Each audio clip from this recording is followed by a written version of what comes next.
You're listening to a Frequency Podcast Network production in association with CityNews.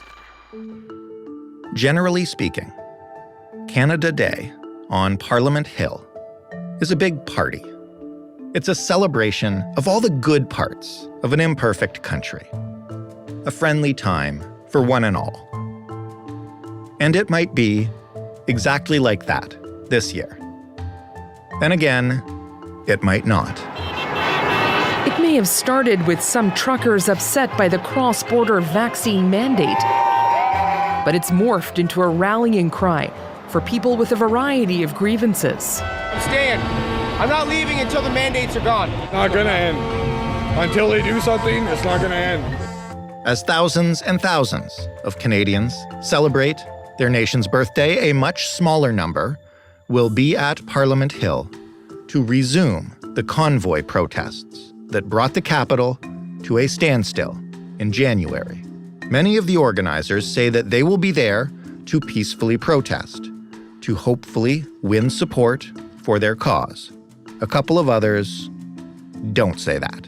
A leaked intelligence document suggests that while the vast majority will indeed be peacefully protesting, there are dangerous and violent elements also making Canada Day weekend plans. So who is going to Ottawa and why? What should we expect on July 1st? Should members of Parliament be meeting with organizers? And how ready are the police to ensure we don't see a repeat of last time? I'm Jordan Heath Rawlings. This is The Big Story. Justin Ling is a freelance investigative journalist who covers, among many other things, misinformation, conspiracy theories, and extremism. He wrote this piece for Vice, but you can find a lot of his writing on these topics at bugeyedandShameless.com, which is his newsletter. Justin, that's a great name for a newsletter. What is it about? Thank you. I'm happy about it. It's kind of a riff on a Talking Heads song. It's beautiful and very memorable, and there's people coming back to Ottawa for another convoy protest on Canada Day. Can you fill me in on what's going on?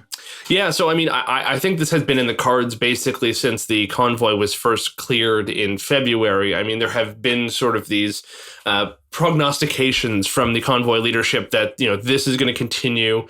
They made a smaller showing back in April with a sort of bikers rally, but I think the idea has been, for the entirety of this year, that Canada Day would be the next big sort of flexing of the muscle of this movement that has sort of come out of the original convoy. So to catch you up a little bit, I mean, the organizations and the organizers and the participants who came together, not just in Ottawa, but also in Toronto, in Victoria, Vancouver, Calgary, Edmonton, Winnipeg, you name it, those linkages were all very, very new.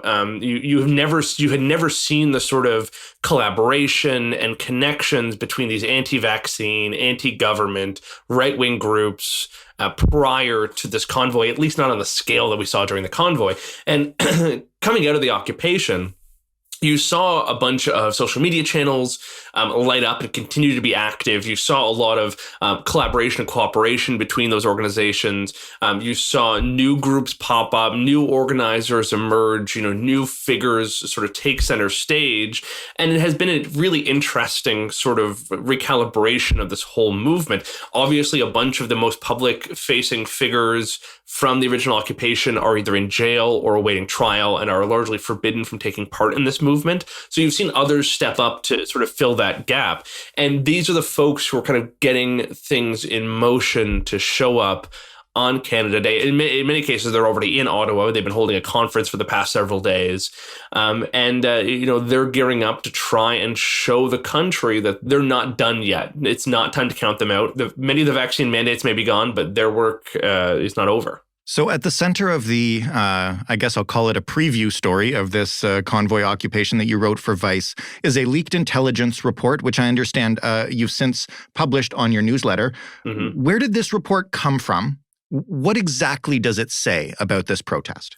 Right. So the report comes from an agency called the Integrated Terrorism Assessment Center. It has been around for quite some time. It's sort of utility has shifted a little bit over the years, but where it stands right now is that it's basically a channel for the federal, the national security apparatus to communicate possible threats to local law enforcement and other agencies in some cases. So in this case, the center, or we call them ITAC, has sent out a missive to local law enforcement, particularly in Ottawa, to say, we expect there will be many of the same, organizations and participants showing up in Ottawa on Canada Day, saying we expect it will be peaceful, just like they promised. We expect it will be rallies and demonstrations.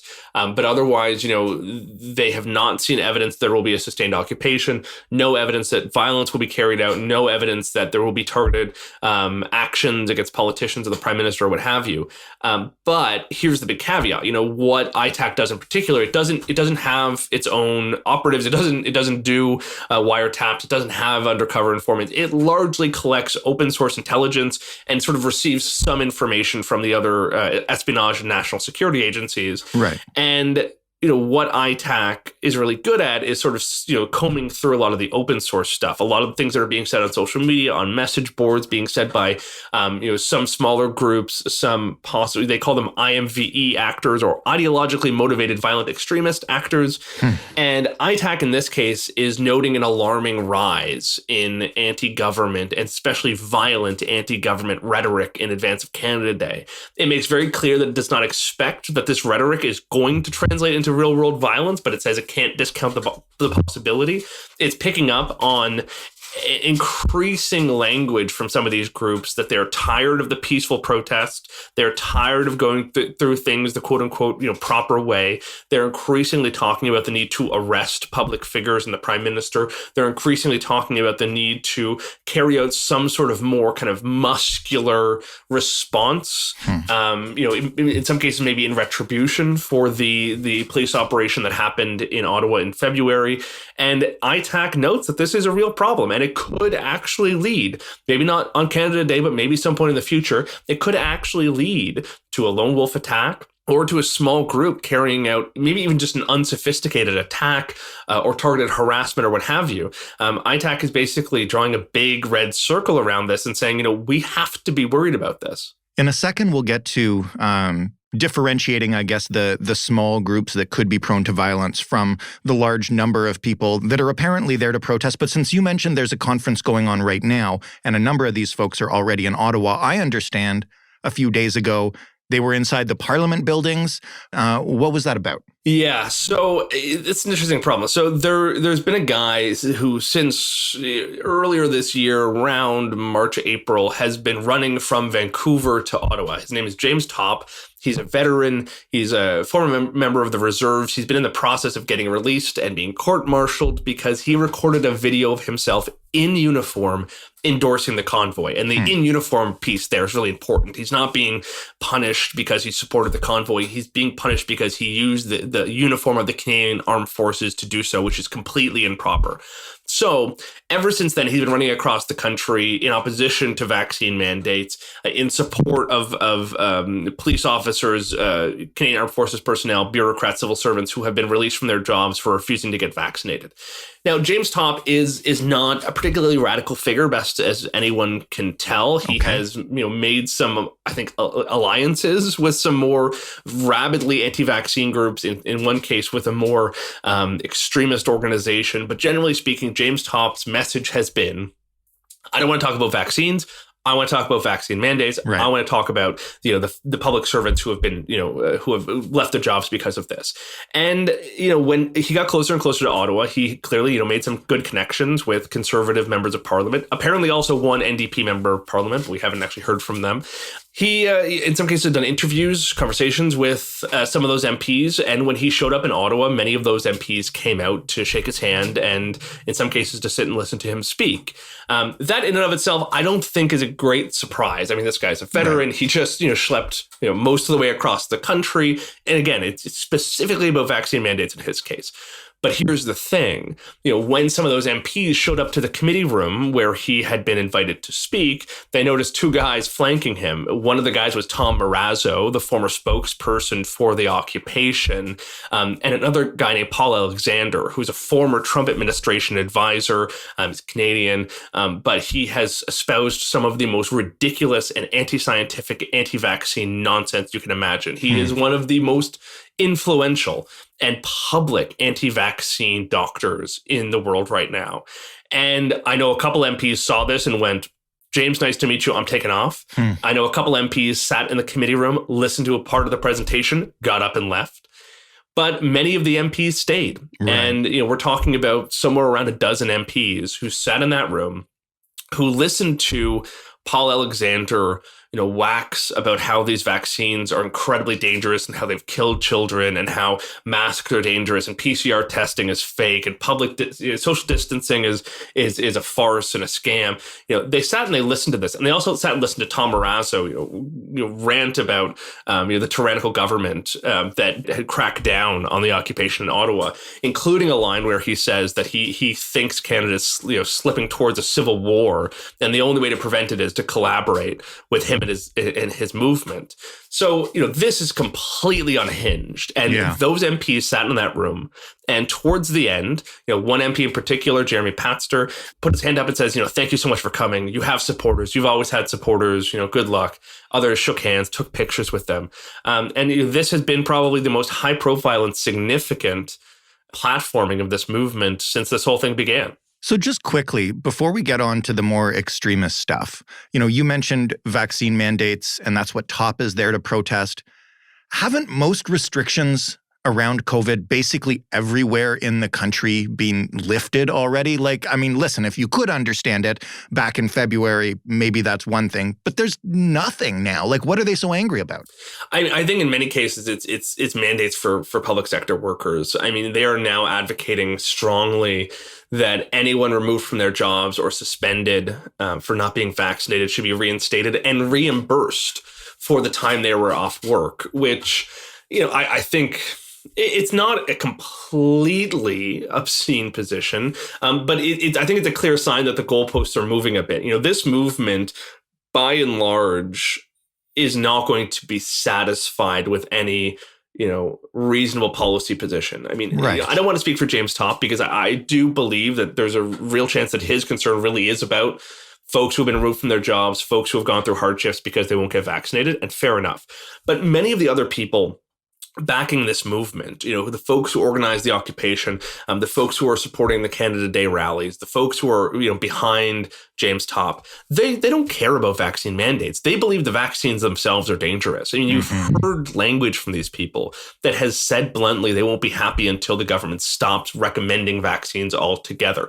They won't be happy until, in some cases, as Paul Alexander has said extremely clearly on multiple occasions, he won't be happy until there's a tribunal set up to prosecute public health officials, mayors, premiers, the prime minister, for, in some cases, crimes against humanity or war crimes.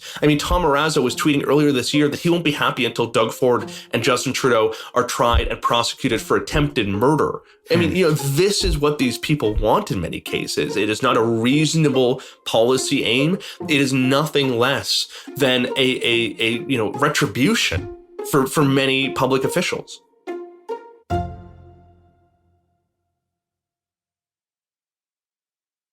Maybe explain to me the darker side of this, and maybe start with just who is Marcus Ray and what is his freedom movement? Yeah, so Marcus Ray was a participant in the occupation in January and February, but not one who I really recognized, not one who had any significant following. I don't even think he was even there for the whole time. But coming out of police clearing the encampment in February, he started getting a little more and more vocal. He's a guy he's a motivational speaker to begin with. He largely got into this work after writing a book about his life as a former exotic male dancer and sort of leaving his life as a stripper and getting back on the straight and narrow, I suppose. And he's kind of used his skills as a motivational speaker to start addressing crowds, who've come out to various kind of pro-Convoy rallies across the country, started doing interviews and podcasts, started amassing a big social media following, specifically on TikTok, where he's posting videos constantly. And he is pretty compelling. He's a pretty compelling guy, especially in a movement that has sort of lacked leaders for the last little while. He's carved out a niche for himself amongst folks who are looking for a new sort of person to get behind. And his language has been a lot more direct than some other organizers. I mean, he has explicitly said the time for peaceful protest is over. He has specifically said it's time we go back to Ottawa and not back down this time. He has come up with this absolutely harebrained scheme alongside another organizer called Christopher James. This harebrained scheme largely informed by the sovereign citizens movement, or sometimes we call it the free man on the land movement. And it's a belief that Canadian laws and the Canadian government are illegitimate, that by showing up to a courthouse and saying the right series of words, that they can exempt themselves from Canadian law, that they can bestow upon themselves the right and authority to enforce the Constitution. He has started this movement called Constitutional Sheriff Association of Canada that is largely cribbed from a rather extremist movement in the US, that basically posits that enough of them show up in Ottawa around some unspecified courthouse that they can give themselves the authority to administer the laws of the country, that they can have the prime minister and health minister arrested, that they can basically abolish whatever laws they feel like, and that they're not going to leave Ottawa until it gets done. He, at least, has said explicitly that he's bought defensive gear to protect themselves from rubber bullets or pepper spray or what have you.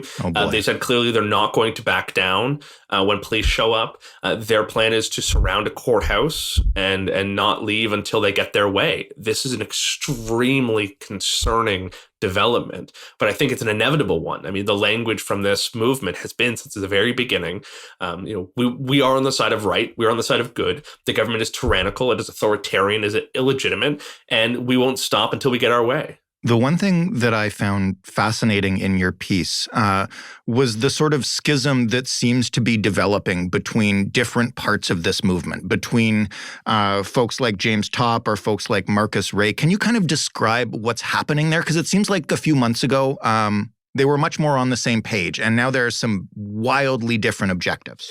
I don't know that they were ever really on the same page, to be honest with you. I mean, from the kind of origins of the Convoy, you always had a schism between some folks who are a little bit more interested in sort of the street politics versus federal politics. I mean, Pat King was the kind of leader of this more motley crew of individuals who weren't terribly interested in following what the spokespeople for the movement had to say, weren't terribly interested in meeting with, the Conservative Party. Their view was any sort of negotiation, any sort of collaboration is capitulation. We have the power, we should enforce it. And he had a substantial following. There was an attempt really to discredit him, to say that he was just some hanger-on. But I can promise you, a sizable amount of this movement consider themselves followers of Pat King more than they consider themselves followers of Tamara Leach, for example, who was sort of the face of a lot of this because she started the fundraiser. So there's always been this sort of divide, and there's always been extremist movements integrated into this movement.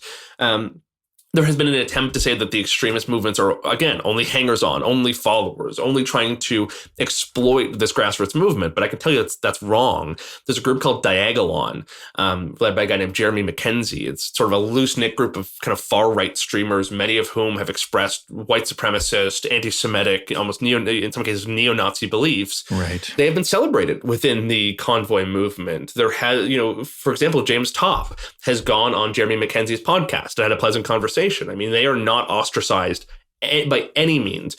And it is members of Diagolon who were arrested in Coutts, Alberta, and charged with a plot to kill RCMP officers. I mean, it is just wrong to say that there is this big split inside the movement. It's more accurate to say it's sort of a hodgepodge of different groups with different aims. But by and large, they don't disagree. I mean, they kind of feed off each other's energy. Now, I should say, Marcus Ray in particular has been denounced by other members of this movement, including the folks around James Topp, including even, very boisterous anti-vaccine advocate Chris Sky. They say that his rhetoric is too extremist, it's too inflammatory. But it's really unclear whether or not that means anything. We don't know. It's really hard to tell how many people line up behind each individual sort of leader in this movement. Ray says he has somewhere in the ballpark of 5,000 people coming out for him to Ottawa, including many ex-military, ex-police. I think that's probably a wild overestimation, but I don't think it's bizarre to think that he could probably amass a few hundred people. And if it's true that he has bought this defensive kit that he's talked about, I think that should be extremely worrying to people. I mean, he actually has amassed huge crowds of people as he's toured the country. I mean, he was in Dawson City a matter of weeks ago. He was out touring up and down British Columbia. He's been crisscrossing the country building, this movement, and according to his own people, recruiting followers to come to Ottawa with him. So this is extremely worrying. And we also should be very alive to the fact that just because some other organizers, say he's not part of their movement doesn't mean that people are listening. So I won't ask you to predict the future, but what should people in Ottawa or people watching prepare for? We can talk about the police response in a second, but just in terms of all these disparate groups who have sort of the same goals descending on the Capitol, but also, as opposed to the other protests, Canada Day is also usually a celebration on Parliament Hill, right? So what could this scene look like? I tend to think that ITAC has it right, that this will be a relatively calm, relatively peaceful Canada Day. I trust folks like James Topp and Tom Marazza when they say their plan is not to hold demonstrations or protests on Canada Day. Their plan is not to occupy the city. They say they're going to show up at the Tomb of the Unknown Soldier, the National War Memorial, and hold some sort of demonstration that I think will probably be fairly low key, much like the one they did in April. That was, certainly a stage for some wild anti-vaccine nonsense and some intense conspiracy theorizing, but was otherwise pretty respectful and, kind of assembled and dispersed within a matter of hours. So I trust them when they say that, because I've seen no evidence to the contrary that could change, but it looks like the main, quote unquote, the main organizers are gearing up for a pretty low key Canada Day. They're saying they want to really leverage the relationships they built with the Conservative Party and with other political movements, and sort of stretch out their goals throughout the summer to see kind of what political leverage they can get in the months to come. So I think they've largely moved away from these big sort of, really in your face events like the occupation towards a more sustained political organizing movement. And I think they may yet have some success on that front. I mean, the Conservative Party is clearly willing to deal with them. Pierre Poilievre has worked really hard to try and get support from those sorts of organizers. You've seen those Conservative members of Parliament show up and shake their hands and say, we're with you. Mm-hmm. So I think that's what's to expect from them in the months to come. But I think as many of those organizers try and go more mainstream, you will see the more radical elements of this movement try and flex their muscles a little more. And that's where Marcus Ray's coming from. We still don't know what his Canada Day plans are. He actually has kept them relatively under wraps. He has previewed this idea of showing up at a courthouse in Ottawa. We don't know which courthouse. We don't know whether that's the Supreme Court or the courthouse on Elgin Street. So what that could look like is a big question mark. And I think, anyone coming out for Canada Day should be prepared for that. I don't think, and much like ITAC does not think, much like seemingly the Ottawa police don't think, I don't think this is going to get hairy. I don't think we're going to have our own January 6th moment on Canada Day. But these things are incredibly hard to predict. I mean, the big questions are, how many people does Marcus Ray get out? Do Ottawa police do a good job of setting up a cordon around the courthouse in advance? Do they intend on staying there if and when the whatever courtroom says to Marcus Ray get lost? What happens if things don't go his way? And this is sort of the constant sort of worst case scenario planning you have to do in this situation. I think for the average person showing up to Ottawa for Canada Day, this is nothing to worry about. Listen to the cops. Follow any good advice you get.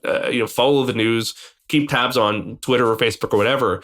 But I don't think there's a huge threat there. But again, things can move very quickly. Last thing then, and you just touched on it. What do we know about how seriously the Ottawa police are preparing for this? What steps they've got planned, if anything? I mean, the first protest spiraled out of control because of an initial reluctance for police to step in. Is there a potential for making that mistake again? I don't think they'll be making the same mistakes at the very least. You've already seen a plan from them to basically block off most of the downtown core for cars.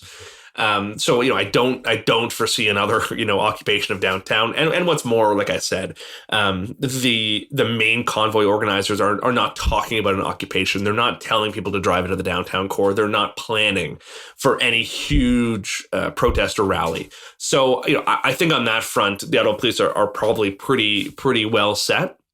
The big question for me is whether or not they are keeping adequate tabs on not just Marcus Ray, but whether or not the Diagonal guys are going to come to town, whether or not, let's say, the folks on the Gatineau side, the Fufada are planning, I think I got that name right, are planning something kind of more muscular with their elbows up. I think there's a lot of moving parts to this. There's a lot of groups and organizations and organizers who have a whole bunch of different ideas about what things should look like. Some of them are probably being pretty vocal in that organizing, and some of them are probably being pretty quiet about it. So I think there's a lot of reason to be concerned. I think with the benefit of hindsight about what went wrong last time, I can only imagine that the Ottawa Police Service are heavily leaning on the Ontario Provincial Police, the RCMP, CSIS, any number of national security agencies that they can get on the phone, and that there will be a tightly integrated response this time. And I think that's kind of, in many cases, the best you can hope for. Because that certainly was not the case when this convoy showed up in January. And that's what stymied a huge amount of the response, just the lack of communication, the lack of coordination, the lack of collaboration that went into this response. I guess we'll have to wait and see what happens Canada Day. Justin, thank you for this. Are you spending your Canada Day on the Hill now? Unfortunately, yes. Well, stay safe, man. Thanks again. Thanks. Justin Ling, writing in Vice. You can subscribe to his newsletter for free, at least at first, by going to bugeyedandShameless.com. We don't quite have that kind of URL, but you can go to thebigstorypodcast.ca to find the rest of our episodes. You can also talk to us on Twitter at TheBigStoryFPN. You can write to us, hello@thebigstorypodcast.ca. And you can call us and rant as much as you like by dialing 416-935-5935. As always, if you're listening in a podcast player that lets you rate or review, please do so. If you are not, you have to tell a friend in real life about this show. I don't make the rules. Thanks for listening. I'm Jordan Heath Rawlings. We'll talk tomorrow.